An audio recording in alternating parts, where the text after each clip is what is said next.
두 번째 큐브의 키워드를 만나보도록 하겠습니다. 어디서라는 키워드인데요.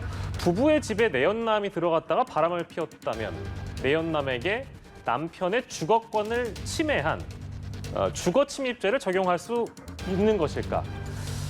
이를 두고 어제 대법원에서는 아주 치열한 공방이 벌어졌습니다. 이 내용 저희가 좀 자세하게 다뤄보도록 하겠습니다. 불륜을 주거침입죄로 처벌하는 것이 타당한 것이냐?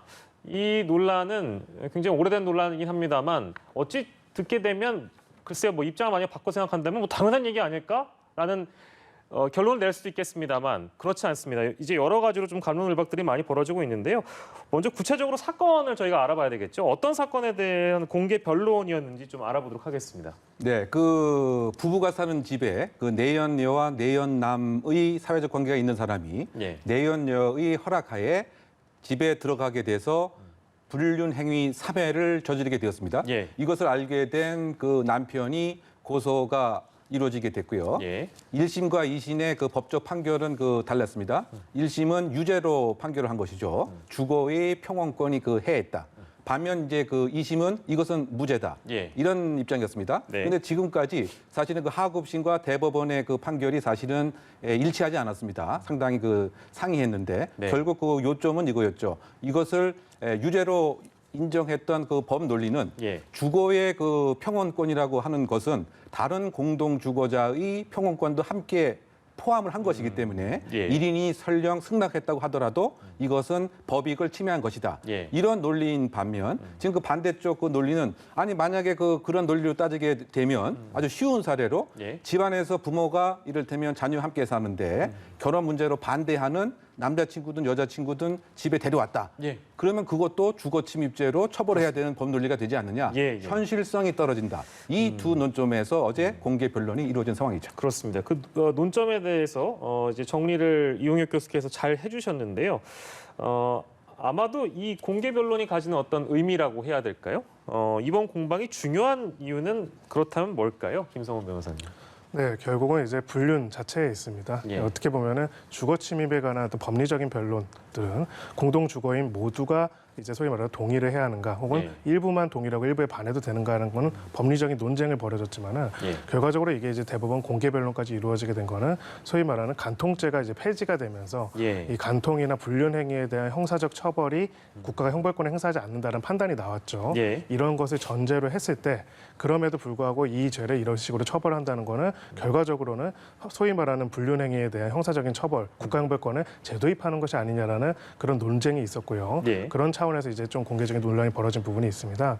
이 부분에 대해서는 결과적으로는 이제 이 법률적인 내용도 중요하지만요. 국가의 형벌권과 개인의 주거 평온권, 그리고 이 공동 주거인들 상호 간의 동의권에 대해서 어떤 입장을 취할지에 대해 가지고 과거에 일반적으로 우리가 이해했던 주거 침입과는 좀 다른 판단이 나올 가능성도 배제할 수는 없습니다. 그런데 이제 더불어 이제 짚습니다만 물론 이제 이용혁 교수께서도 이제 유죄와 무죄에 대한 판단, 그리고 이게 왜 대립되는지, 만약에 그리고 이것을 유죄로 인정했을 때 또 다른 사례와 대입시켜가지고 불륜이 아니더라도 그렇게 좀 비교를 해주셨단 말이에요. 그렇기 때문에 이게 이제 단순히 불륜 사건에만 국한시켜서 바라볼 수는 없는 거기 때문에 차후에 이제 나올 대법 판결이나 이런 것들에 굉장히 큰 파장을 나올 수도 있는 판결 아니겠습니까? 네, 그렇습니다. 왜냐하면은 가령 이런 경우도 있겠죠. 예를 들어서 어떤 친구가 자기 부모님의 돈을 훔치려고 하는 친구가 같이 집에 들어와서 돈을 훔쳤다. 이런 경우들이 있을 수 있거든요.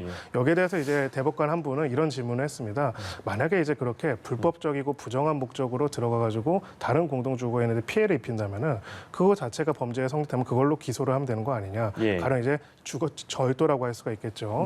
이런 식으로 하면 되지 왜 주거 침입이라는 구성을 하느냐. 소위 말해서 공동주거인 사이에서 상호간의 의사 합치와 평온이라는 것들이 공동이라는 개념에서 얼마나 서로 그 의사가 달라질 때 할 수 있느냐를 법리적으로 규명하는 것들이 필요할 것이고요. 사회적으로는 이제 가장 큰 의미가 있는 것들이 공동 주거인들에 있어가지고 동의에 있어가지고 결국은 이 의사가 반하는 경우가 아까 말씀하신 것처럼 불륜의 경우만 한정되지는 않지만은 사실 90%는 다 이제 소위 말해서 간통행위와 관련돼서 벌어지는 일들입니다. 그렇다 보니까 이것이 이제 지금 간통죄가 막힌 상황에서 계속적으로 소위 말하는 형사법권의 국가형법권의 개입의 목적으로 사용되는 것에 대해 가지고 결국 대법원이 어떻게 판단할 것인지가 이제 관점이 될 것 같습니다. 예, 알겠습니다.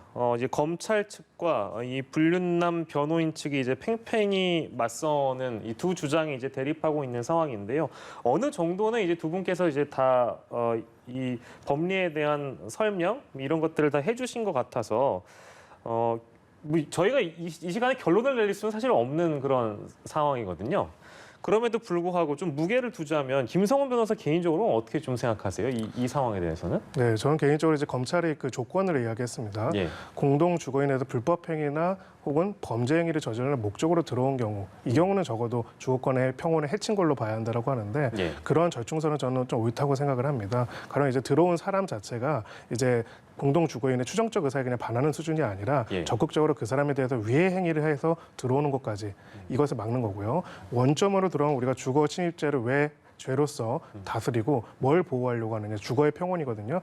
내 주거에 누군가 내 의사에 반해가지고 들어오지 못하게 하는 것이고, 좀 더 나아가서는 그렇게 들어옴으로써 자신의 평온을 해칠 수 있는 여러 가지 불법적인 걸 못하게 하려는 것입니다. 일종의 현관문과 같은 범죄라고 범죄라고 할 수 있는 거죠. 지켜주는 그런 의미에서 봤을 때는 이제 소위 말해서 간통 형해에 대한 처벌, 형사적 처벌에 관한 것과 별개로 이런 거에 관련돼 가지고는 형사적으로 처벌하는 것이 법감정에도 맞고 주거의 평온을 보호한다는 법에게 실현에도 맞다라는 것이 기본적인 입장입니다. 다만 이번에 한국 여성 변호사에서 이제 절충적인 의견을 내놓은 것처럼 여기에 대한 고소를 무조건적으로 하는 것이 아니라 친고죄나 반의사 불벌죄 등의 형태로 해가지고 실무적으로 좀 불필요하게 남용되지 않도록 하는 것들은 보완은 필요하다 이렇게 생각합니다. 그 지점을 또 마지막으로 짚어주셨고요. 이용혁 교수께서도 또 마찬가지 질문 드려볼까요? 뭐 같은 의견이실 수도 있는데 다른 의견 있으시면 또 말씀 주셔도 되겠습니다. 네, 기본적으로 이제 그 보호법익이 사실상의 주거의 평온입니다. 그러면 아까 우리 사례에서 내연녀가 허락을 한 것이기 때문에 침입이라고 하는 행위는 없었다고 봄이 타당하지 않는가 이런 생각이 듭니다. 더구나 만약에 그 법 논리로 봐도 부재하고 있는 남편의 의사가 지금 현재 하고 있는 이 실제 일보다 과연 우선시할 수 있느냐. 그래서 그것을 우선시해서 주거의 평온권이 사실상 해해졌다고 볼 수 있느냐. 이것은 법 논리상 좀 맞지 않는 것 같은 생각이 들고요. 저는 예측컨대 대법원이 이와 같은 공개 변론의 자리를 마련한 것 자체가 지금까지의 판례의 변화를 느꼈기 때문에 조금 더 면밀한 검토 작업을 하는 것이 아닌가 이런 생각이 들고요. 이와 같은 여러 가지 그 형태의 다른 주거 형태의 모습도 있고요. 또 최근에 그 발생했던 이를테면 택배 그 기사가 이런 아파트에 그 들어갔을 때 똑같은 논리면 모든 아파트 거주자의 동의를 다 받아야 되지. 그렇지 않으면 이 역시 주거 침입이 됩니다. 이런 그 새로운 형태의 삶의 형태로 봐서는 사실상 보호법익을 좁게 해석을 하는 것이 타당한 법 논리가 아닌가 저는 그런 견해를 갖고 있습니다. 알겠습니다. 두 분의 어떤 견해를 좀 들어봤는데요. 보통 대법원에서 이런 판결이 이루어질 때는 긴 시간 논의하는 경우도 많이 있고 굉장히 어려운 결론들을 대법원 특히 전원합의체에서 내곤 합니다. 이게 시간이 좀 오래 걸리겠죠? 언제쯤 이 결론이 난다고 우리가 전망해 볼 수 있을까요? 네, 근데 사실 공개 변론까지 한다라고 하는 거는 어느 정도 대법관님들, 대법관 재판 연구관들의 보고가 다 나왔다고 볼 수도 있습니다. 그래서 이제 그것들을 종합적으로 해서 변론 기회를 열었다고 볼 수가 있고요. 그래서 조만간 나올 것으로 보이고요. 그리고 제 생각에도 이제 이 교수님이랑 의견과 동일하게 이번에 그 공개 변론을 한 이유는 보통은 판례를 변경할 가능성이 높아질 때 이럴 때 하는 부분들도 있습니다. 기존의 판례대로 한다면 그대로 유지될 수가 있는데 이런 사회적인 변화에 따라 가지고 변동의 변화 속에 있을 경우에 이 부분에 대해서 사회적인 어떤 관심을 갖고 논의를 이제 주고받는 것이죠. 다만 지금 봤을 때는 대법관님들 상호간에도 이제 여러 가지 의견들이 있는 걸로 보이고요. 사실 종합적으로 봤을 때는 이 주거침입죄 자체의 무죄와 별개로 이번에 이 판결의 선고의 내용에 따라 가지고 향후에 이 부분에 대해서 법률적인 개정이나 변동들이 있을 수 있을 것 같습니다. 가령 아까 불법적인 목적으로 한정해서 한다는 게 맞다라고 했죠. 정확하게 법률 명확성의 원칙에 따른다면은 그거를 법규에 박아 놓는 것이 법규에 기재를 하는 것이 더 옳습니다. 이제 그런 부분에 대한 판단도 같이 이루어질 것으로 보입니다. 알겠습니다. 결국에는 불륜 이제 이런 것과 관련돼서 종지부를 찍을 수 있는 판결이 될 수도 있고 여러 가지 사례들과 또 이제 비교를 해본다면 이게 단순하게 쉬운 결정은 또 아니기 때문에 저희가 이 내용 좀 깊게 다뤄봤고요. 두 번째 사건이었습니다.